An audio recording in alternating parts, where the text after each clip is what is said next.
In terms of financial inclusion in Zambia, I think it's very important to know that I think usage of financial services, or basically the financial system, is quite underdeveloped.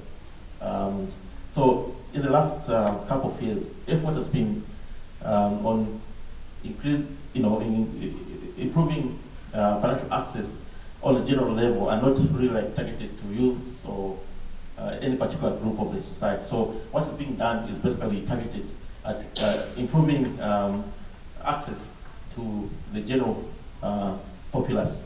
And so in this aspect, the last, I think, 6 years, we've been implementing what is called Financial Sector Development Plan, Financial Sector Development Program, which has been a national strategy for financial inclusion. And it had 2 phases, and we're implementing the second phase. And our focus for the second phase, the first is having a modernized and harmonized financial sector registration. We're also looking at the rural finance policy and strategy. We're also looking into agency and bloodless banking. We've seen a number of financial institutions that have begun to implement this, and then introducing a secondary market in the financial and capital markets. This, I should say, is really work in progress.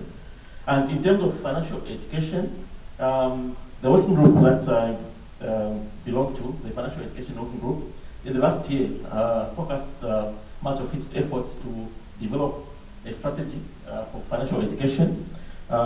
This was completed before the end of last year. I think the government has got that and adopted it, and we're just looking at now how to implement some of the programs. And this actually includes integration of financial education in the school curriculum. Of course, we've had some aspects of financial education in our school curriculum, but we're looking at enhancing what is already available. We're also looking at targeting specifically at youth using various channels. And then there's an aspect of public consumer awareness programs that will be undertaken just to sensitize the people on banking and non-bank financial services. In terms of national platform,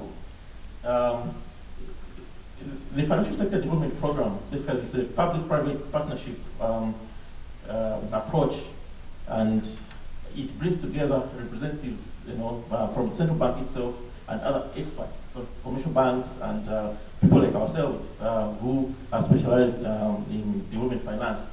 Yeah. So we've got a secretariat which is housed at the central bank, which coordinates the activities of this financial sector development program. And then, what are the issues for our country? We've undertaken about 2 surveys looking at usage of financial services. They're done by FinScope, so they're called FinScope studies, but done by an organization called FinMark. It's based in South Africa. I think I've opened up the branch in Zambia. And the surveys really show that access to finance is quite very, very low. We've got about 62.7% who are excluded. And this is worse actually in rural areas. And we've got a lot of barriers, that affect access to finance, including, infrastructure and so on and so forth. Yeah, so these are some of the issues that we're grappling with, some issues that we need to work with in order to improve access to finance. And lastly, just to mention that there are quite a few activities ongoing related to financial education. Just to mention some, there's a bank called Zanaco, which is owned by Rabobank. It does a program called a fitness program. It tries to educate the public on financial matters. We've got Children International that follows the Afrotone program. We've got the Junior Achievements and Restless Development that trains and educates, supports us, inspires young people to lead development. development in Zambia. So these are basically some of the issues that I came on board with. Thank you very much. Thank you so much.